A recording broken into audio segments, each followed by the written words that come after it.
El doctor Roque Y Orrego. después Doctor, continuamos vamos a con continuar con este análisis después porque con Roque queremos tocar el tema de prescripción. la prescripción para que él nos explique, nos ilustre técnicamente y después seguir con nuestras coincidencias y con nuestras no coincidencias. Como con él da gusto debatir, después le vamos a preguntar muchas otras cosas. Doctor, buen día, gracias por atendernos.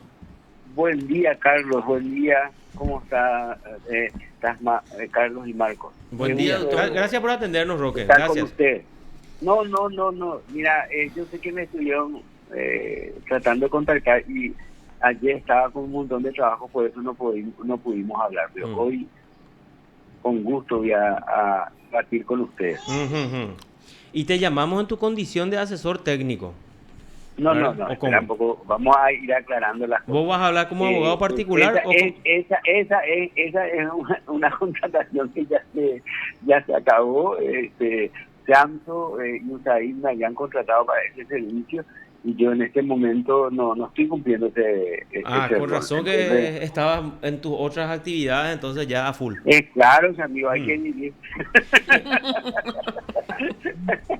Ah, ustedes entraron por Ah, un proyecto específico, ande ¿no? Sí. que si la luz, el gas y eso subió encima, así que hay que moverse. El combustible. Roque, ustedes entraron por un tiempo nomás entonces ahí, como asesores Sí, de la sí, oficina sí, sí, técnica. sí. Estamos, mira, no, de hecho que yo, eh, vos sabés que para mí mi gran deseo es colaborar siempre con el Ministerio Público, con la Corte, con la Defensa Pública y voluntariamente siempre estoy ayudando, ¿verdad? Ujú. Pero una cosa puede estar voluntariamente ayudando y otra cosa es estar como asesor, qué sé yo, con la posibilidad de dedicar su tiempo laboral a una actividad concreta, ¿verdad? Ujú. Es distinto el nivel de producción que uno puede tener, Sí, ¿verdad? Y de señor. ocupación. Sí, así mismo es. Bueno, Mm. haciendo esa Pero aclaración, siempre estoy ayudando. Me llaman para dar charlas, cursos, qué sé yo, ayudar en esto, aquello. Siempre se me está llamando de distintas instituciones del Estado y con gusto siempre en el marco del MESIP o de cualquier otra institución o en forma personal yo estoy dispuesto siempre a colaborar.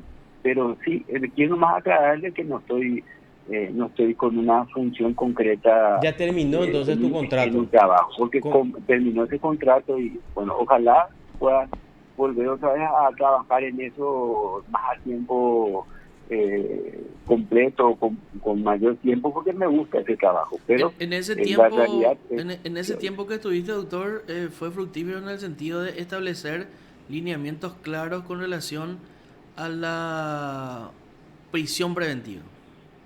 vos sos Marco, ¿verdad? Sí, Marcos. Sí, Marcos. Y a mí se me muestran las voces de ustedes, ¿no? De repente, no Bu- distingo. Sí, gracias Marco por tu concepto. Sí, no, pero en realidad fue una cuestión bastante importante, porque la prisión preventiva estaba muy... y no sé, yo no... No, Yo, Carlos, Carlos, yo tengo otra óptica porque Marcos tiene o sea, tiene una visión muy estrictamente jurídica, ¿verdad? Entonces, así Ah, como todos los abogados aplauden eso, era igual que el tema de la prescripción, yo tengo, puede ser que esté convencido, pero yo como ministro de la Corte adoptaría otra política desde mi punto de vista más periodístico, estoy diciendo. Por eso el debate es interesante. Siempre conversar con la persona entendida, así como ustedes, y que se dedica a ese trabajo, ¿verdad? Porque gracias. lógicamente estudian, se capacitan y conocen, ¿verdad? Ahora, Gracias. Roque, a ver un poco, ¿y qué vos opinás de estos últimos fallos de la Corte entonces con respecto a la prescripción? Seguramente te referí al de Camilo Suárez, ¿verdad? Sí, ahí Y dijeron, no, Roque hizo ese, por ejemplo. no, nada que ver. Pero vos mismo habrás Por escuchado, favor, Roque. no, No te dijeron nada. Vos te nada vas que en el ver. Poder Judicial y dijeron, no, ese habrá hecho Roque, ¿verdad? Viste que en el Poder No, Judicial, nada. no, vos te digo, nomás te pregunto yo, ¿qué opinás entonces sobre ese tema? Sí. La verdad es que yo no leí estos fallos todavía. Hmm. No tuve tiempo todavía de entrar en conocimiento en detalle de lo que de lo que dice, de lo que sostienen, de lo que trata, ¿verdad? Gracias al periódico, ustedes sobre todo que tienen la gentileza de siempre mandarme, ¿verdad? Observaciones que se hicieron así puntuales, pero no es que tomé el documento y me puse a analizar. También tengo uno de Pedro Mayor muy interesante, en donde él adopta una posición con la que yo estoy de acuerdo, no leí también, tampoco leí el fallo, y que se refiere a esto de los delitos que me llaman de lesa humanidad y si es que prescribe o no prescribe desde el punto de vista del plazo procesal, ¿verdad? Y tengo acumulado unos cuantos fallos ahí que tengo que leer, pero no, últimamente con el tema de las clases que doy y todo eso me llevaban a centrarme en otros temas y no tuve tiempo de estudiarlos. Por eso, sobre el fallo no te puedo dar una opinión, claro, que estoy sincero, ¿verdad? Pero leí, no sobre el fallo concreto, pero bueno, has de conocer en general y cuál es tu postura sobre la prescripción. Sí, O sea, eso es sí, eso así, sí. Ya, en general. yo creo, como vos, como ciudadano, y yo lamento, ¿verdad? Este tema de los famosos que le llaman coquitos de oro, ¿verdad? Es así se le llama al de Camilo Suárez, ¿verdad? Sí. Así se le conocía. Sí, lamento mucho de que esa es una incógnita que va a quedar, ¿verdad? Recordemos de que cualquier investigador puede hacer una investigación seria sobre eso y no está abierto porque finalmente desde el punto de vista del Estado y para el Estado es inocente por principio constitucional, ¿verdad? Pero eso no implica de que no exista una enemistad con el orden jurídico que se dio en su conducta y lastimosamente eso no puede ser aclarado en el ámbito estatal creado para tal efecto, ¿verdad? Por culpa de la prescripción, ¿verdad? Digamos así, para el Estado puede ser inocente. Ahora, ¿qué piense la gente respecto a él y con cuánta información llegue a la conclusión?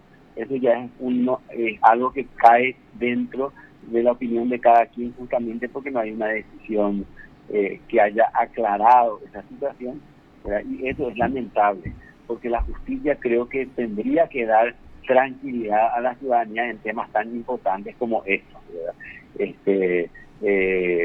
Hubiese sido importante en un juicio tener una claridad de cuán comprometida estuvo su conducta con una enemistad con el orden jurídico, habiendo ejercido un cargo, viniendo del sector que viene, con el discurso que tiene, pero bueno, así se ven las cosas y yo lo lamento, ¿verdad?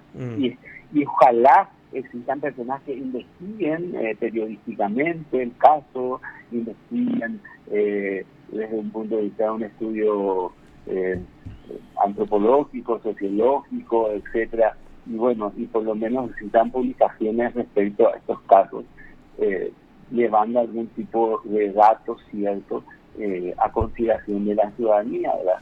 Ejerciendo el derecho de informar y de comunicar que nos da la Constitución, ¿verdad? Ahora, lo que quiero saber es desde el punto de vista, como decisión política, dejar o resolver la prescripción de este tipo de casos, como vos lo ves. Y es absolutamente necesario ponerle límite al poder penal del Estado. El Estado no puede ser un poder sin límites porque eso, si bien nos causa incomodidad en situaciones concretas como esta y nos deja con una incógnita que, vuelvo a decir, puede ser estudiada en otros ámbitos que no sean estatales, ¿verdad? Y es muy saludable que así sea, para tener un juicio basado en datos ciertos sobre una persona que ejerció una función pública. Sin embargo, es necesario de que si es que se dan los presupuestos normativos, el Estado no siga ejerciendo una persecución penal sobre gente que tienen o la prescripción del delito o la prescripción procesal, ¿verdad? Porque es más peligroso un Estado que rebasa esos límites y el derecho de que cada quien cuente con una decisión jurisdiccional en un plazo razonable, como dice el Pacto de San José de Costa Rica. Sí, Yo como incluso, juez, yo como juez declaré la prescripción de causa, eh, y lo haría, por más grave que sea el delito, si así corresponde conforme a la ley, porque el poder penal es un poder que tiene límites, y esos límites deben ser respetados, porque si no caemos en un estado autoritario que se pone a perseguir por fuera de la ley, por encima de la ley, y eso es mucho más peligroso aún. sí, porque si nosotros estamos hablando de la prescripción, no solo estamos hablando de un derecho procesal o en realidad en este caso legal porque está en el Código Penal, sino que una obligación del Estado, doctor. Esa obligación del Estado de dar por terminada la persecución penal en un tiempo razonable, que muchos ya escuchamos ese tiempo razonable, ¿verdad? Entonces uno Ya que en dice, nuestro caso es legal. sí, en nuestro caso es legal. Incluso decíamos, sí, pero tiempo razonable, ¿cómo va a prescribir? ¿Cómo el Estado va a tener, le va a tener dentro de un proceso a una persona por más de 10 años? Eso ni es demasiado, doctor. Son 2 periodos de los QS, por ejemplo, ¿verdad? Es terminar, a ver, un poco la facultad, o terminar el colegio, o terminar la escuela. O sea, toda tu vida, básicamente, o sea, mucho tiempo de tu vida está dentro de un proceso. Eso ni uno se puede permitir. Y mira, cuando yo voy al carpintero y pido que me haga una mesa, yo le hago dos preguntas fundamentales: ¿cuánto me va a costar? ¿Y Y en cuándo va a cuánto estar? tiempo me va, y en cuánto tiempo va a terminar. Sí, Generalmente el carpintero me miente y me termina 2, 3 semanas después, ¿verdad? sí, Bueno, y así es en general. Cuando vos contratás algo, decís, bueno, ¿cuánto me cuesta? ¿En cuánto tiempo? ¿Para cuándo va a estar? Y bueno, no puede ser de que el Estado ejerza su oficio de persecución sin plazo, sin tiempo. Eso es un agravio muy grande, para la persona que está siendo perseguida, pero también es un peligro para la sociedad, sí, porque mañana cualquiera de nosotros puede sufrir persecución y vamos a querer de que el Estado sea serio. Escucha, se trata de que se está discutiendo si existió un hecho que me va a motivar según la ley una sanción que inclusive va a afectar mi libertad, que es uno de los bienes más eh, preciados. importantes Mm, para mi vida, ¿verdad? sí, Entonces no puede ser que no se tenga tiempo, se tiene que tener un tiempo y ese tiempo debe cumplirse, y si no se cumple, se tiene que hacer el análisis de por qué no se cumplió, y se tiene que sancionar a la gente que sea responsable, de no haber ejercido su función pública de un modo idóneo para que se cumpla también. Y se tiene que también tomar las medidas estructurales para que el funcionario que no cumplió porque tuvo recargo de trabajo, no pudo, porque qué sé yo, y bueno, y cuente con los medios, pero nos debe llevar a una autocrítica en la construcción del Estado y los medios con que cuenta el Estado, para que las cosas sean serias y el Estado sea decente. Es un Estado indecente, irresponsable, el que pretende tener una espada de Damocles eternamente sobre la cabeza de alguien. Por eso que yo suelo decir, y estoy de acuerdo con lo que resolvió el doctor Pedro Mayor, aunque no leí bien todavía todos sus fundamentos, de que aún en los casos de tortura y de otros hechos que son imprescriptibles, desde un punto de vista del delito no prescriben. Sin embargo, iniciado el proceso, el Estado tiene un tiempo razonable en el cual debe concluir esos procesos, porque aunque fuese un sospechoso de tortura, no le puedo tener 15 años en estado procesal de procesado. claro. Eso Ahora, genera una corrupción terrible. Y claro, eso genera sobre todo, y con eso termino, sí, genera irresponsabilidad en los agentes de la persecución penal, porque la excusa es que están persiguiendo aquello en lo que no están haciendo nada ahí dentro, ¿entendés? Y eso hay que sacar a la luz y hay que ver quiénes son los responsables y hay que sancionar a la gente responsable. doctor, sobre este punto de Camilo, ya que tocamos el tema de Coquito de Oro, estuvo 5 años en la Corte Suprema de Justicia sin tener una no, dos resolución. años. No, en ¿Eh? total 5. En total 5. Este último periodo 2. Mm. Antes ya estuvo, Carlos. Esto es lo que nosotros averiguamos. 5 años estuvo fuera de la posibilidad de que continúe el proceso. Entonces, la interpretación de la Corte, o por lo menos del doctor Martínez Simón, y la de la de Benítez, del doctor Benítez Riera, es que este hecho suspende el plazo de la prescripción. Pero ahora aparece la doctora Carolina Llanes y el doctor Ramírez Cande dice, no, esa es una cuestión de suspensión, nosotros estábamos hablando de la interrupción. Ese caos jurídico es lo que a mí me preocupa, doctor. Porque aparecen dos ministros de la Corte diciendo, esto suspende y nosotros no podemos contar el plazo de la prescripción porque estuvo 5 años parado en la Corte. Pero aparece otra parte de la biblioteca y dice, no, acá el doble del plazo, interrupción, chau, prescribió. Bueno, en primer lugar, yo no le llamo caos jurídico. Yo no le llamo así primero porque nada más y nada menos que Luigi Ferrajoli, que es un gran jurista italiano que da los fundamentos al garantismo en derecho y razón, en esa hora explica de que en el poder de cognición que ejercen los jueces, que es el poder de llegar a un conocimiento cierto para una decisión en el proceso, operan garantías penales y procesales que permiten dar seguridad o la mayor fiabilidad al juicio penal. Y en ese juicio penal, si bien ese juicio penal está siendo limitado en sus arbitrariedades por las garantías penales y procesales y por la ley, él dice, ese poder de cognición que ejerce el juez incluye al poder de interpretación normativa. ¿Y qué es lo que nos dice? Fue una ingenuidad filosófica del siglo XVIII pensar de que la verdad a la que se puede acceder en un proceso sea una verdad jurídica por correspondencia absoluta. ¿Qué quiere decir por correspondencia absoluta? De que existe una especie de fórmula matemática en donde yo puedo establecer el alcance exacto e indiscutible que tiene la ley por la claridad que surge de la ley. Él dice siempre las palabras de la ley son opinables y la opinabilidad es irremediablemente un elemento que me lleva a decidir el alcance de la ley según lo que opina aquel que opina.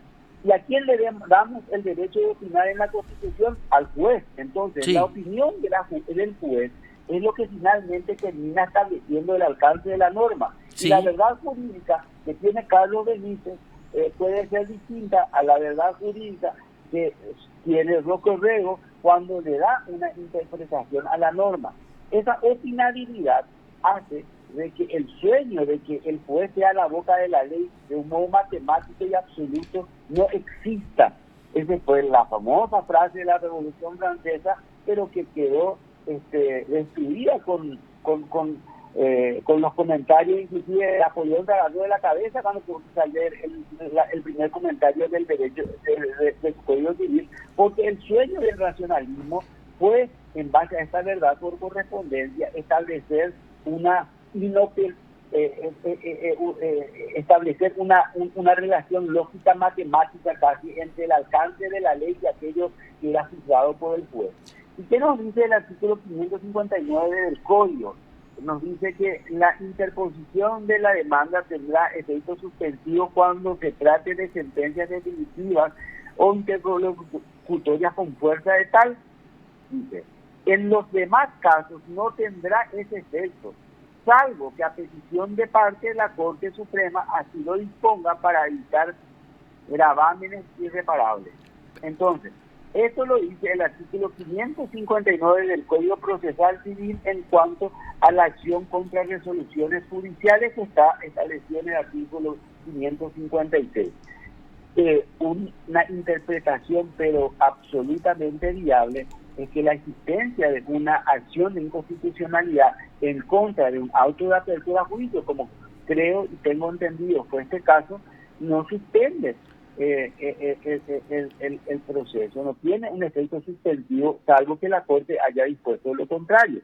No sé cómo se dio en este caso. Si ustedes saben, pueden ilustrarme. La interposición de cualquier acción de inconstitucionalidad definitivamente no suspende, salvo que la Corte pida los originales del expediente que hace o eso imposibilita a que continúe el proceso, No, doctor? no, porque el hecho que la Corte pida, Marcos, creo que era, Sí. Marcos, el hecho que la Corte pida el expediente no quiere decir de que el mismo órgano jurisdiccional, en este caso si ya fue una autoapertura a juicio, solicite de que se remita una copia autenticada de todo eso para poder continuar el procedimiento. Pero ¿y si lleva el original? No importa, pues se puede continuar con una copia en el procedimiento. Acá el tema es el siguiente: averiguar, en este caso, yo no sé, porque hay que ver cada caso, ¿verdad? Sí. ¿Se declaró o no el efecto suspensivo? No se declaró. No se Y declaró. bueno, y entonces pues no suspende. Llevaron el original nomás. Bueno. Y eso hace que... Pero, Y entonces no, ahí tenés doctor, la respuesta desde pero- la ley. A ver, Sí, desde vos la ley. podés intentar y darle otra interpretación a la ley, pero esto es lo que dice la ley. Te acabo de leer lo que dice la ley. No, lo que opino. yo no quiero no entrar en esa suerte de interpretaciones. Las extensivas lo están prohibidas, pero ni siquiera una interpretación muy restrictiva. Pero acá lo que hay es, doctor, dos posiciones. ¿Y por qué digo que hay un caos jurídico? Porque el doctor Benítez Riera y el doctor Martínez Simón dice que la suspensión y la interrupción corren por cuerdas separadas dentro de la prescripción. Y sin embargo, la doctora Yane dice, no. Acá no corren por cuerdas separadas, acá sí. Terminada, independientemente a las interrupciones que hubo, contando el doble del plazo, se prescriben las causas. Que yo particularmente probablemente comparto. Pero lo que pasa es que hay dos posiciones antagónicas, de dos ministros de la Corte pensando de una manera y dos ministros de la Corte pensando de otra manera. Y por eso es que te di esa introducción del pensamiento de Serrayoli, ¿verdad? Que es una persona sumamente respetada para Sí. todos los... Se escribe Sí, como suena para Serrayoli, leer. se escribe O como sea, suena y le leí yo, ahí, ¿verdad? ahí lo que yo quiero insistir. O sea, yo como ministro... Le leí de la- porque el doctor Lono dijo que leamos, ¿verdad? El doctor Roque Orrego. No, yo ahora quiero... Porque esta No parte... entiendo que no sale bien. ¿Qué dice? No, ¿Qué pasó? le leí porque vos luego nos dijiste en algún momento dado en algún curso Ah. que leamos, ¿verdad? Por eso Ajá. le conozco. Bueno, Sí. lo que yo quiero... Carlos, déjame Sí. un ratito, disculpa, Sí. me también disculpa. Lo único que yo quiero decir es decir, por esto es que la verdad jurídica hay veces que surge del voto. No surge... Esta idea de que yo voy a tener una correspondencia indiscutible, única, entre el alcance de la palabra de la ley, su extensión y el caso que yo estoy juzgando, es una utopía, es una idealidad. Hay veces que se cumple de que hay una uniformidad en las opiniones, pero cuando hayan opiniones dispares entre los ministros, no hay caos, se vota y los que ejercen el poder jurisdiccional en mayoría definen el caso. Está previsto el voto porque la verdad es votada, así nomás, compañero. Más aún en la modernidad, en la posmodernidad, no podemos hablar de verdades absolutas. Sí. La verdad es opinable, es relativa y tenemos que aceptar eso. Entonces, como eso debe ser resuelto de algún modo normativamente para dar seguridad jurídica, bueno, señores, el voto mayoritario es el que define cuál es la verdad en ese caso. Bueno, entonces sí, yo como ministro, no es como dice acá Marcos, que necesariamente yo tengo que considerar el doble como él interpreta la ley. 2 más 2 es 4, no, es 2 más 2, 4.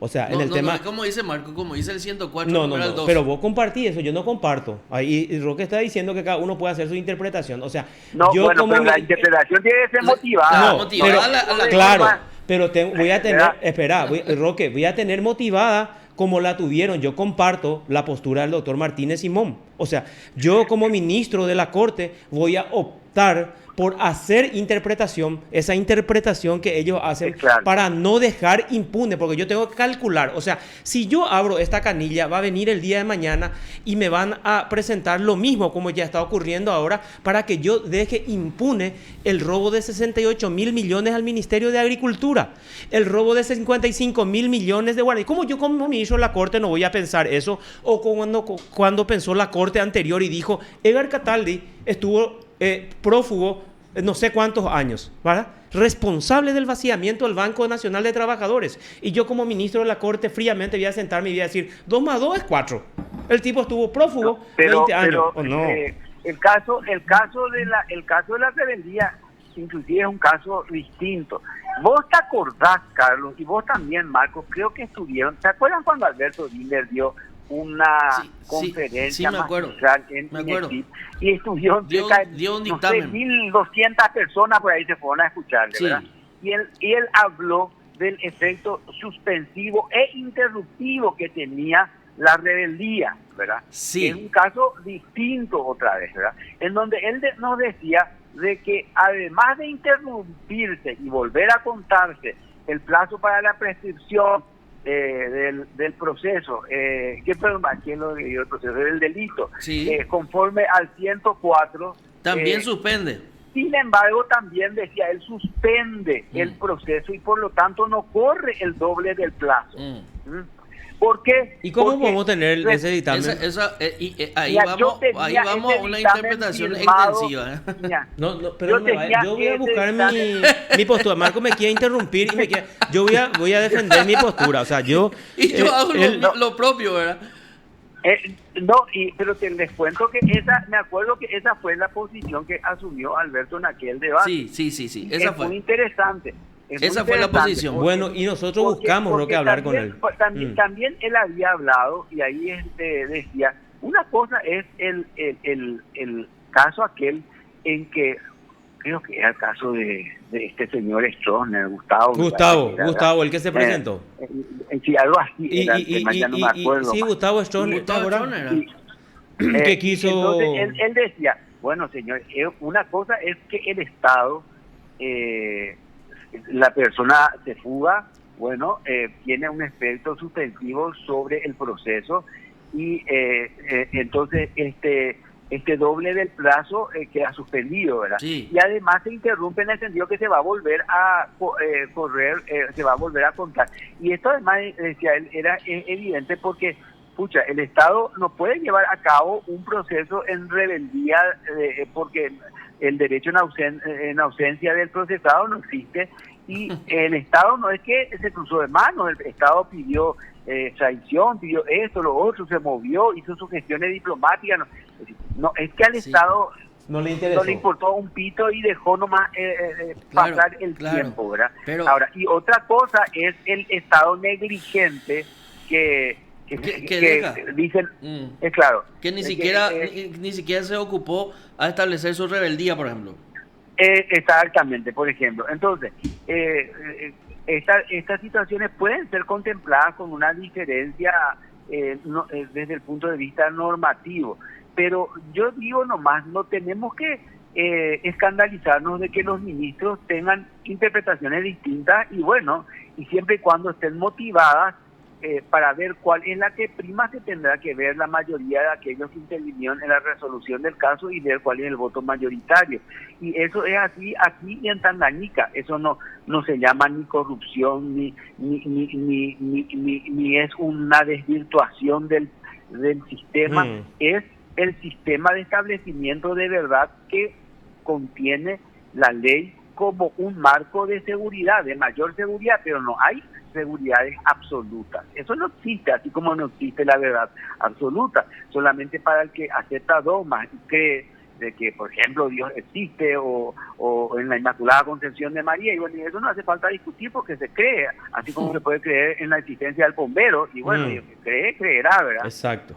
Exacto. Bueno, Roque, quiero insistir en ese dictamen.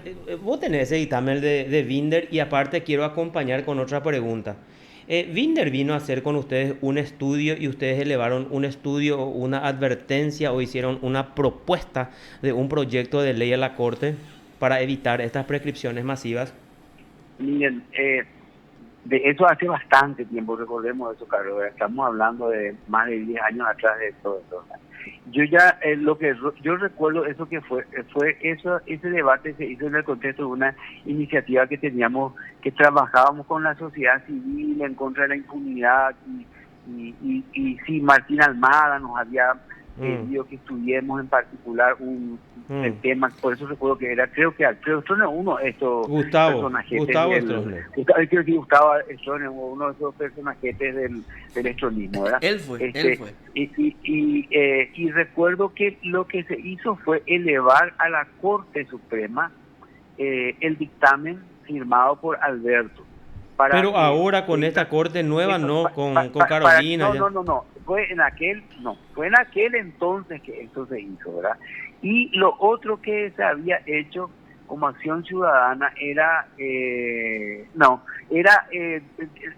acuerdas que vos sacaste en ABC un estudio extenso que habíamos realizado sobre las jurisprudencias contradictorias que tenían los ministros que votaban en un sentido y en otro? ¿Te acuerdas? Sí, que me se acuerdo. había proporcionado y bueno, y en aquel entonces muchos ministros se enojaban mucho Sí. por aquella publicación, pero está bien, para eso era, ¿verdad? Y ocurre lo mismo ahora, doctor. Se y enojan eso es los lo ministros que- porque eso estamos es- diciendo que hay dos posiciones. pero no, Marco, no es que no es que hay dos No, posiciones en sino el un sentido de ministro que posiciona. Carlos, Marco y yo votamos distinto, sino que un ministro Ya, en una entiendo. causa votaba blanco y en otro negro. En la misma situación, en Sí, otra causa sí. votaba negro, ¿verdad? Sí. Bueno, y eso es Sin lo dar, que... ojo, sin dar explicaciones, porque también Claro, una sí. cuestión... Exactamente, doctor, que ya habíamos hablado. Si de repente uno se da cuenta y emerge de los nuevos conocimientos que te di, que erraste, fundamental y cambiar tu posición. Claro, y decir que cambiaste tu posición. Bueno, y eso es lo lo hizo, que... por ejemplo, justamente en el caso Camilo Suárez, porque es así leí, porque estuve estudiando con mis alumnos en la escuela judicial, en el caso de la inconstitucionalidad de Camilo Suárez, o era de Silisola, no recuerdo muy bien, lo hizo la doctora, la laboralista, Miriam Peña, tiene un voto muy lindo, realmente muy bien motivado, con una enorme claridad, y en donde él acompaña justamente la posición de Ramírez Cambia, que también es un voto excelente, ¿verdad? Y se refiere al tema de la apelabilidad del auto de apertura a juicio. Y allí ella dice y explica con mucho fundamento de que ella antes opinaba lo contrario, pero que cambia su opinión, ¿verdad? Y explica por qué cambia, y lo explica muy bien. Y bueno, eso no es nada irregular. No, claro. Lo de Binder, ahora me acuerdo. Él había hecho una exposición tan interesante en ese momento que surgieron varias discusiones. Y este tema que vos estás recordando, doctor, en realidad se puede aplicar en la parte procesal con el 136. Lo que él había, porque en el 103 no dice pues eso que él decía en nuestro 103, porque en nuestro 103 pues habla de circunstancias objetivamente insuperables. Y eso, ¿qué es lo que significa? No significa rebeldía, no significa esto, no significa aquello. Pero sí, en el 136 se lo puede conjugar perfectamente a la rebeldía. Uh-huh. Lo que yo recuerdo en este momento del código es que el código dice de que que tiene un efecto suspensivo la rebeldía, ¿verdad? Creo que eso está en el 104. En el 104. No. Esa es la precisión del delito. Estamos hablando de la parte procesal. En el Código 136. Procesal Penal 133, creo que. 36. En mi código. Allí dice que que la rebeldía tiene un efecto suspensivo en el proceso. Sí, en el proceso. En cuanto al delito, sí tiene un efecto interruptivo, ¿verdad? Sí. Pero, o sea, que te voy a decir, 83 capturas.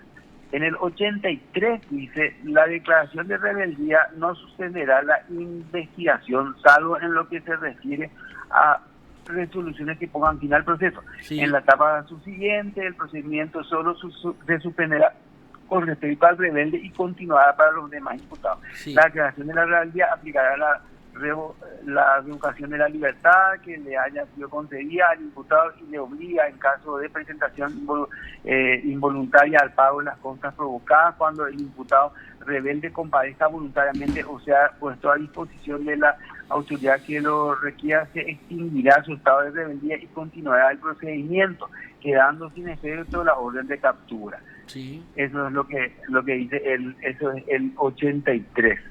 Y la declaración de rebeldía y la consecuencia de orden de captura será en los casos de rebeldía se podrá publicar datos, declarar no se orden de sin aviso. Sí.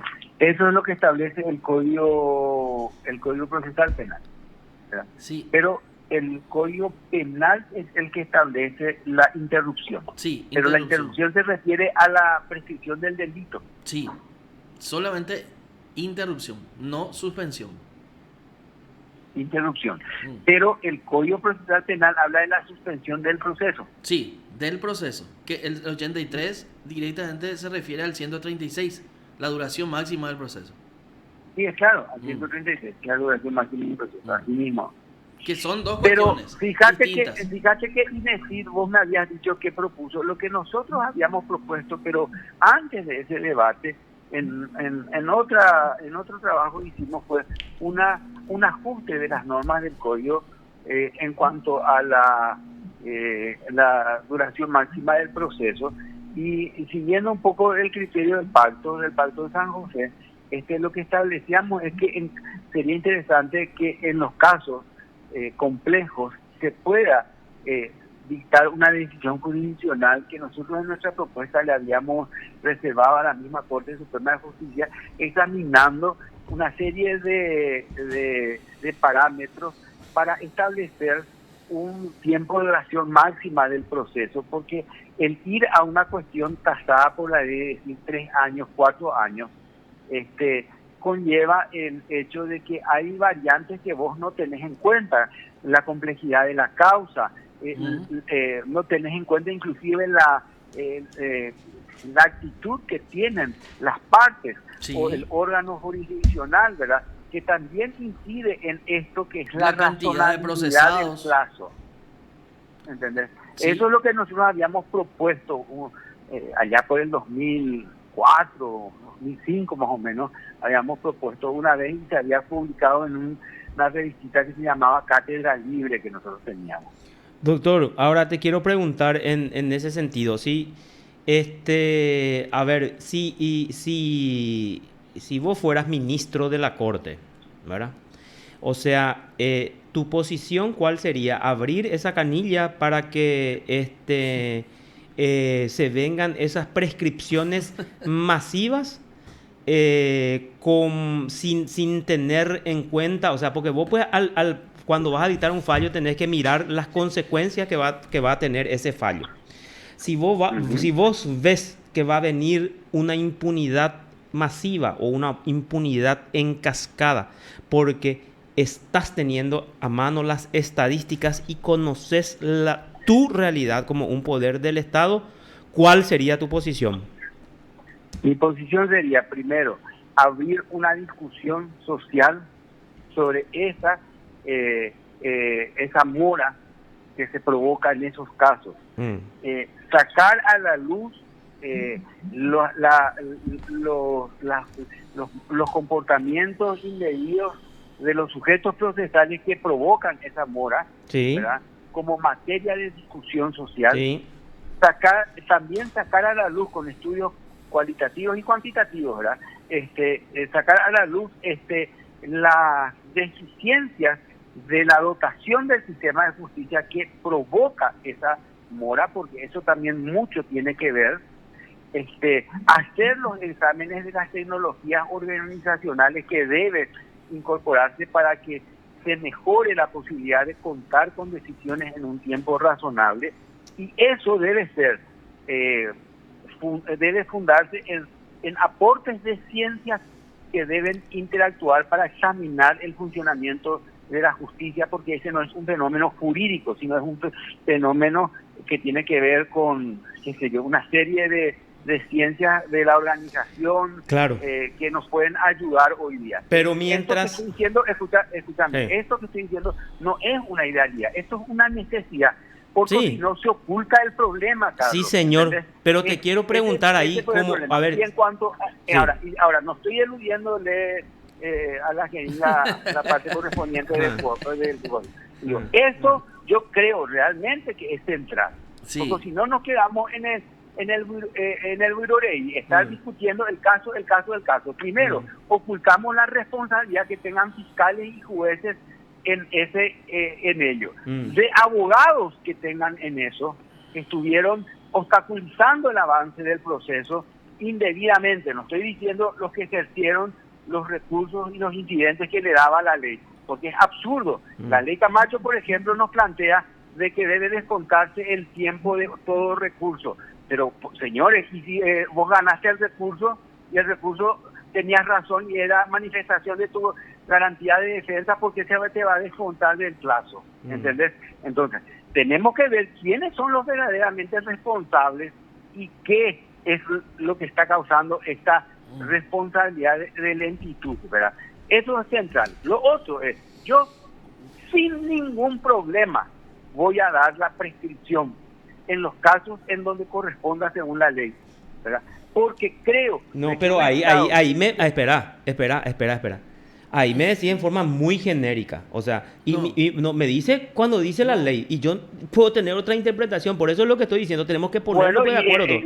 Yo voy a fundamentar mi interpretación y voy a hacer un análisis. Claro, lo que yo te iba a preguntar justamente es, creo que me respondiste, pero te quiero preguntar, vos me decís, mientras abrís esa discusión sobre el comportamiento indebido, y sacar a la luz... Eso. Yo le llevaría al jurado en enjuiciamiento. Ya sé. Espera, voy a preguntar un poco yo, como dice Enrique. Espera. Espera, voy a preguntar yo. No, espera. Espera, voy a preguntar yo y voy a decir mi posición, ¿verdad? O sea, ya catedráticamente ya estuviste mucho tiempo vos. Bueno, mientras vos abrís una discusión para analizar el comportamiento indebido, para sacar a la luz las deficiencias del sistema de justicia que provoca, estoy repitiendo lo que vos dijiste porque anoté acá, ¿sí? Que provoca esa situación, entonces tenés que ir dictando igual la sentencia. Entonces, vos ya estarías abriendo ya toda esta posibilidad de una masiva impunidad mientras abrís esa discusión. Entonces, tu responsabilidad como cabeza de un poder del Estado, vos la tenés que asumir. O sea, así como digo y repito, la impunidad que le vas a dar al robo de 68.000 millones, la impunidad que le vas a dar al robo de 58.000 millones en una de las gobernaciones más pobres del país, la tenés que asumir vos. Y la voy a asumir. O sea, vos como ministro de la Corte, entonces la autora Yanes, en este caso, tiene que asumir entonces su responsabilidad. Y bueno, y eso le puede costar el cargo, no solamente a ella, sino le puede costar el cargo a los demás ministros de la Corte, porque creo que el ciudadano se merece justicia, y se merece una justicia por sobre todas las cosas correcta, honesta y transparente. ¿Y por qué estás diciendo de que ella dictó cuál es su fundamento para decir que ella fue deshonesta? No, yo no digo en ella en caso concreto, estoy hablando de la justicia en general y el reclamo del ciudadano. Primero no digo yo que ella sea deshonesta. Primero digo nomás la responsabilidad, no como ella. ¿De dónde vos sacás? Es lo que yo estuve explicando. El hecho de que un juez, no sé si quién fue, otro ministro de la Corte haya opinado distinto, no quiere decir de que uno o el otro tenga la verdad absoluta. Así mismo es. Y bueno, y si el voto mayoritario decidió en el sentido en que decidió la doctora Yanes, esa es la verdad jurídica según las reglas del proceso. Y bueno, y está bien resuelto y punto. ¿Qué capos son, doctor? Nos están enviando ya. Mira, ya me enviaron el dictamen de Binder. ¿Viste cómo la gente nos escucha? ¿Quién? Mandame por mi WhatsApp. Te voy a enviar después. Acá dictamen Binder dice, dictamen sobre el sistema de duración de la prescripción y de duración del proceso en la legislación paraguaya. Puede ser esa, ¿verdad? Sí, puede ser. Qué capo. Gracias. ¿Tiene la forma de Binder? ¿La firma de Binder? Espera, voy a mirar un poco si tiene o no tiene la firma. Pero de todas maneras, igual ya... Mandámela por WhatsApp, por favor. Sí. Acá creo que no tiene, pero dice sus conclusiones, es posible arribar al siguiente. Tanto el régimen de prescripción como el de caducidad del proceso son derechos de los imputados, pero no se pueden convertir en premios cuando el imputado ha realizado actos deliberados de sustracción de la justicia, tal como es la fuga y la rebeldía, dice. Y así, eso es lo que estábamos entonces, sí, y tampoco, y acá yo le agregaría, si el acusado tiene una auditoría, fue sancionado por el ejercicio abusivo del derecho, de ninguna manera yo le puedo premiar con la prescripción. Si yo tengo una auditoría, existe una auditoría formal que dice que ejerció en forma abusiva el derecho y fue sancionado. Lo que pasa es, mi querido Carlos, de que eso es así. Si es que tu ley no te establece un parámetro duro como es el que nosotros estamos estableciendo. Claro, pero nosotros vos me abriste la canilla de que sí, yo puedo hacer también mi interpretación jurídica. No, pero no podés interpretar contra leyes. Vos lo que podés hacer es una interpretación normativa de las palabras de la ley, pero no podés interpretar en contra de la palabra de la ley. ¿Verdad? Bueno, ¿y es en contra o no interpretar? O sea, para el 104 para vos es doble y punto. Escúchame, nosotros tenemos un sistema, que es de tasaciones normativas en cuanto a los plazos para la prescripción del delito y para la prescripción del, ¿cómo se dice?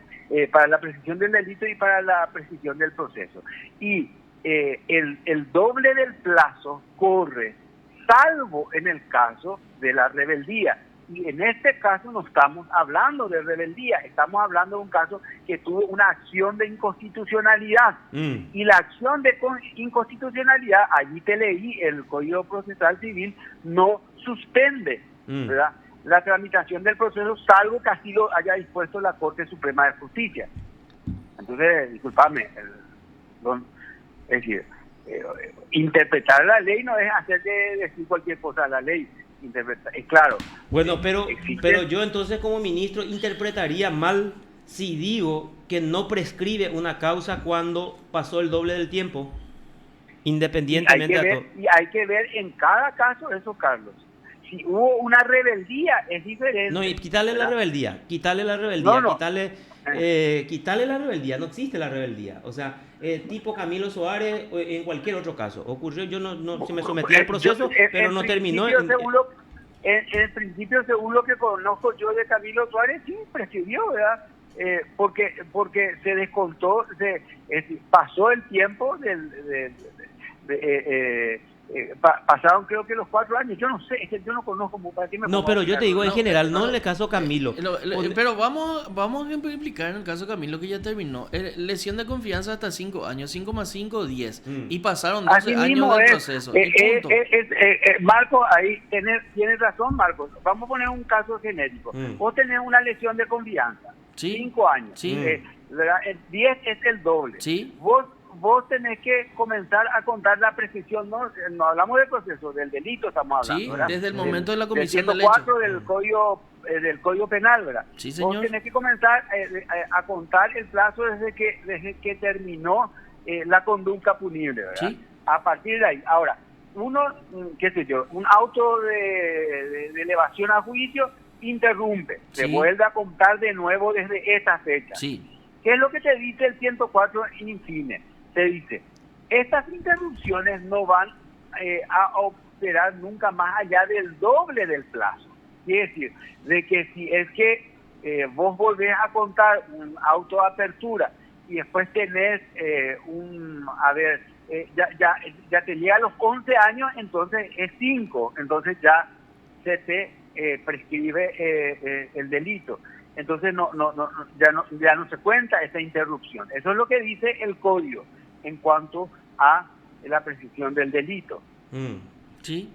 Bueno, y eso está vigente y eso hay que aplicarlo. Es un límite al poder de persecución penal.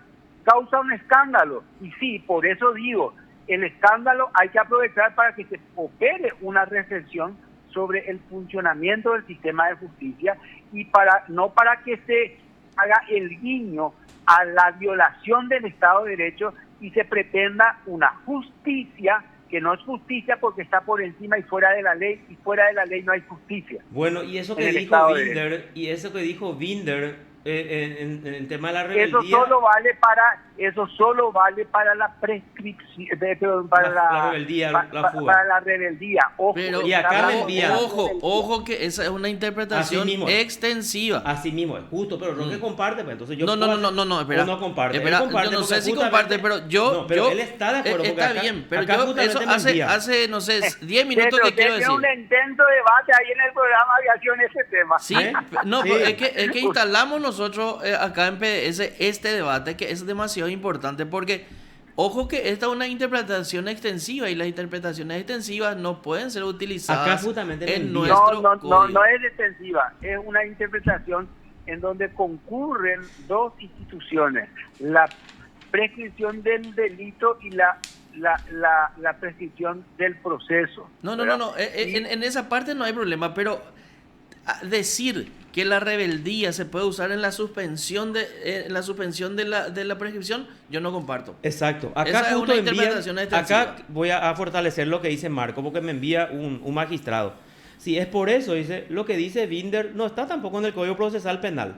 Solo En el es, Código Penal. En el Código, es solo es Sí. una interpretación, Sí, dice, así sí, como vos estás sí. diciendo. Es decir, que la rebeldía tenga los efectos suspensivos e No, interruptivos no, a la vez. claro, claro. Solo es una interpretación de Binder. Sí, y Y está bueno, bien. Bueno, Interpretación. genial.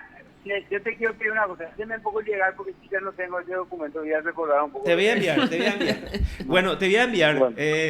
Vos sabés que es sumamente interesante, Roque, y da gusto así conversar sobre este tipo de temas porque hacen al fondo de la cuestión. Porque imagínate los efectos que puede causar todo esto, ¿verdad? pero vuelvo yo a decir una cosa, Carlos. Mm. Es demasiado importante lo siguiente. Por Mm. una parte, respetar a los ministros de la Corte en el ejercicio de su función jurisdiccional cuando desde la ley buscan respuestas y aunque esa respuesta al mismo ministro tal vez le moleste y le molesta a la ciudadanía en el sentido de que está dando, está declarando la imposibilidad ya de perseguir un hecho que hubiese sido ideal que se aclare, respetarlo en el ejercicio de su función jurisdiccional.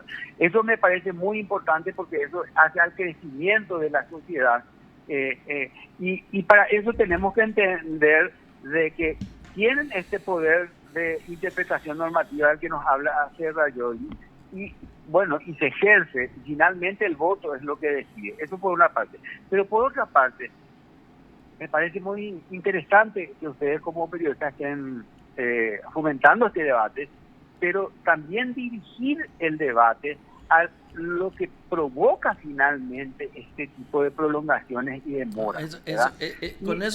Doctor, con eso iniciamos. Con eso iniciamos. Y eso es muy por importante. eso justamente, y te digo más. Nunca vamos nunca vamos al caracú del problema. Exactamente, y te digo más. En redes sociales el doctor Marcos Con había felicitado la posición de la doctora Carolina Yanes. La doctora Carolina Yanes le contesta y le dice: no voy a permitir que me obliguen a dictar sentencias contra el ley, ¿verdad?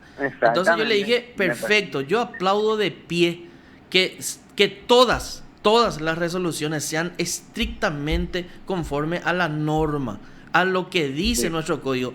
Pero ahora le dije al doctor Marco Con en redes sociales, le dije: ahora me siento y voy a aguardar, no sé hasta cuándo, la cabeza de los responsables, ya sean jueces, ya sean camaristas o propios ministros de la Corte que hayan abonado para que... O abogados. Yo, doctor, no comparto con que la responsabilidad de la prescripción sea del abogado, porque la responsabilidad del abogado está dentro del proceso y los jueces tienen las herramientas para sancionar a estos abogados. Es mi posición, ¿verdad?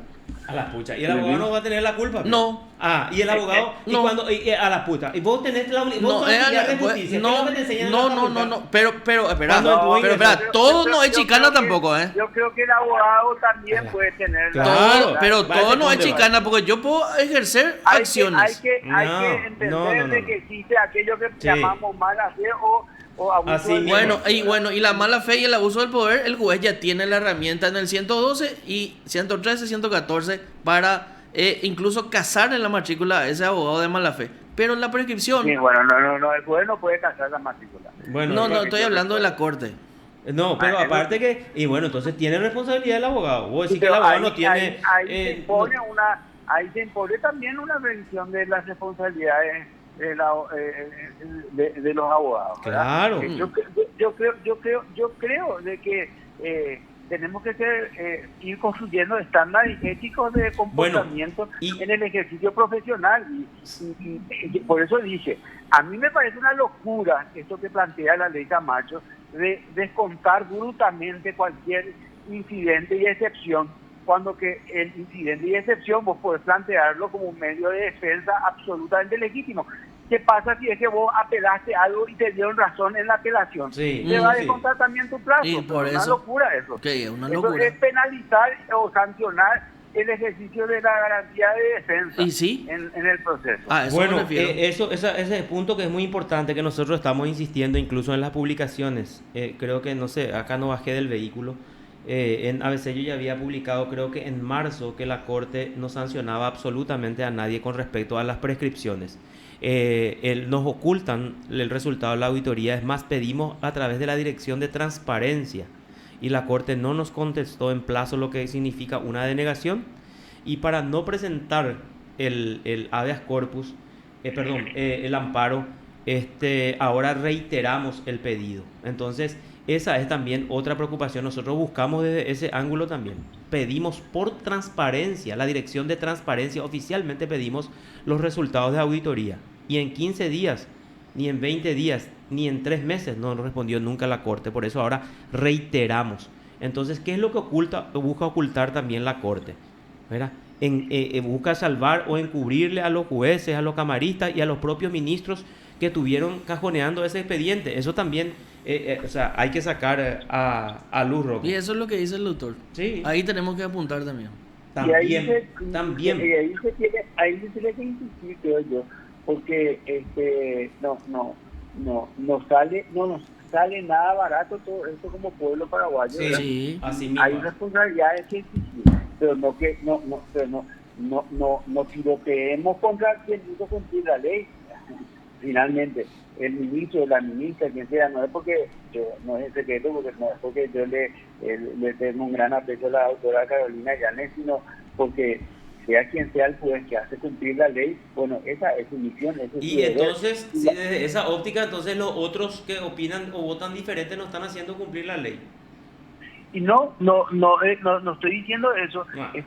Acabo de explicar de que la ley es opinable y tuvieron una opinión distinta, pero evidentemente perdieron, por eso es que se dio la prescripción. La verdad, yo lo que ahora caso, le voy a pedir a la doctora es la que sentó el voto mayoritario, y así tiene que ser, porque así está establecido en la ley.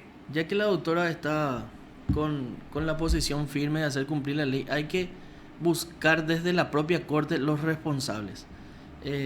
Esa parte es la que falta. Pero ¿acaso no se ordenó una auditoría? Sí, pero no sabemos. Lo que nos están ocultando todo. O sea, no dieron a conocer. Hay 30 auditorías terminadas y nunca se dio a publicidad y nunca se supo quién es, y tampoco se envió al jurado ni a la fiscalía el nombre de estas personas. Ese es el problema. Nosotros pedimos por transparencia. O sea, nosotros pedimos oficialmente, como la ley nos habilita, pedimos resultados. Esa interpretación que dio Alberto y el hecho de que en el caso de la rebeldía se dé tanto el efecto suspensivo como el efecto interruptivo, ¿verdad? Me parece muy importante también rescatar un poco, porque fíjate vos que hay casos muy gordos en donde las personas se dieron este tema de no me acuerdo su apellido, pero de un banco, creo que era el banco alemán, Peirano, en donde hay creo que rebeldía allí, ¿verdad? Entonces, bueno, pero esa es una interpretación que nos comparte Marco. Entonces, si vos me decís, no vamos a irnos por las interpretaciones, entonces tiene que ser para todo. Desde mi óptica... Escuchan un poco, Carlos, ¿qué es lo que vos decís? Siempre vamos a ir por las interpretaciones y cuando haya interpretaciones divergentes vamos a votar y se va a establecer la verdad jurídica por el voto mayoritario. Eso es lo que yo estoy diciendo. Ahora, ¿qué tenemos que buscar? Calidad en la fundamentación de cada interpretación. Bueno, y si yo no voto, por eso te pregunto. Aplaudo y escúchame, y aplaudo y le pongo como ejemplo a una gran maestra del derecho laboral a quien aprecio muchísimo, la doctora Miriam Peña. Ella, en un caso delicado como ese, ella dice, señores, yo hasta aquí pensé de esta forma, pero ahora examinando claro. bien. Y acá justamente... Fundamentalmente yo cambio mi criterio. Bueno, y acá justamente lo que me pusieron. En el tema de Camilo, el doctor Martínez Simón le dice, o sea, no es que le dice, pero pone en su voto, dice, la sala penal ya integrada con sus actuales miembros, dijo en el acuerdo y sentencia 1377 del 18 de noviembre del año pasado, no le dijo a Carolina que vos integraste, pero casi le dijo que el hecho de que el expediente haya estado 4 años, 9 meses y 11 días en la Corte, en la Sala Constitucional, constituía un efecto para descontar. Lo dijo respetuosamente, no le dijo vos dijiste, le dijo la Sala Penal actual, con tu voto, revocó una resolución en mayoría de la Cámara de Apelaciones que otorgaba la prescripción por el doble del plazo sin considerar que el expediente haya estado 4 años, 9 meses y 11 días en la Corte Suprema. Le dijo así, muy elegantemente le dijo. Entonces, ese cambio de postura... Lo que le digo es, vos consideraste de que correspondía, aunque haya estado en la Corte Suprema de Inconstitucionalidad, eso es lo que le dijo. Le dijo, vos, primero Alicia Pedroso rechazó la prescripción diciendo, yo el expediente nunca tuve, el original, porque la Corte llevó 4 años, 9 meses y 11 días, por tanto rechazo la prescripción por el 104 y el doble. La Cámara de Apelación, en mayoría, con 2 votos, hace lugar a la prescripción, y entonces ellos recurren y van a casación, y los 3 ministros revocan esa decisión de la Cámara de Apelaciones y confirman la postura de la jueza que dice que hay que descontar ese 4 años, 9 meses y 11 días que el expediente estuvo en la Cámara. En ese caso, Carolina Llanes dice hay que descontar. Y en el otro caso dice no, hay que descontar. De esa... Y su cambio de postura no argumentó. De ese cambio de postura, lo que también hay que ver por qué o cómo se da. Lo dice el ministro. En realidad, es claro, eso lo dijo el ministro Martínez Simón en su fallo, ¿verdad? Y sin embargo, acá este 559, salvo que se haya dispuesto la paralización del proceso, no habría por qué descontar, ¿verdad? Y no había por qué descontar por eso. No, digo yo.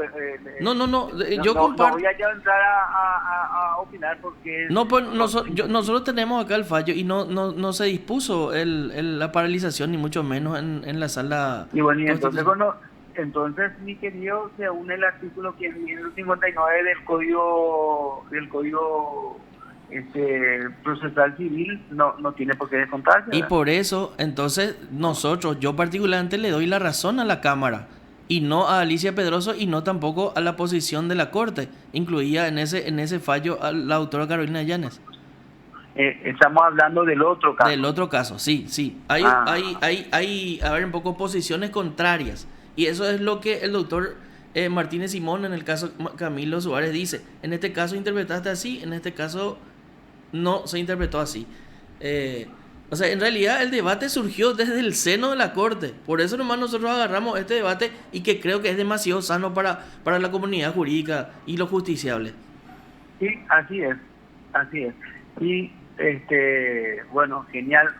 Vamos a tomar agua, Roque. Me alegra que se discutan estas cosas, ¿verdad? Sí. Con transparencia, que se vayan perfeccionando nuestras instituciones, que nuestros ministros vayan también creciendo en ajustarse a la ley. Pero una cosa que les digo es, ante este espíritu punitivista que consigue una justicia por fuera del marco de la ley, yo quiero destacar de que es importante que siempre cuando hablemos de justicia penal ubiquemos bien la reacción del Estado dentro del marco de la ley, porque si no constituimos un Estado peligroso, ¿no? Y eso, si los ministros hacen cumplir, me parece importante destacar que lo hagan, ¿verdad? y que vayan aclarando las cosas que tengan que aclarar, etcétera, pero que básicamente los límites del poder penal se den y en todo caso se hagan las investigaciones administrativas, etcétera, etcétera, etcétera, sobre todos los otros problemas que pueden ir causando estas lentitudes y se vayan superando esas barreras de a poco, ¿verdad? Sí, correcto. Roque, gracias por tenernos la paciencia y explicarnos No, al contrario, un gusto. muchas cosas. Como hace rato nos conocemos, tenemos la confianza para poder debatir sobre estos temas. Que tengas éxito, Claro. Roque. Gracias igualmente. Hasta Un luego. abrazo a los Hasta luego. y a toda la audiencia, un saludo por ti. Adiós. Gracias, doctor. Te informó PDS Radio TV Digital. Roque Orrego, abogado, Sí. especialista en derecho penal. Y bueno, con esto yo creo que vamos a la pausa y después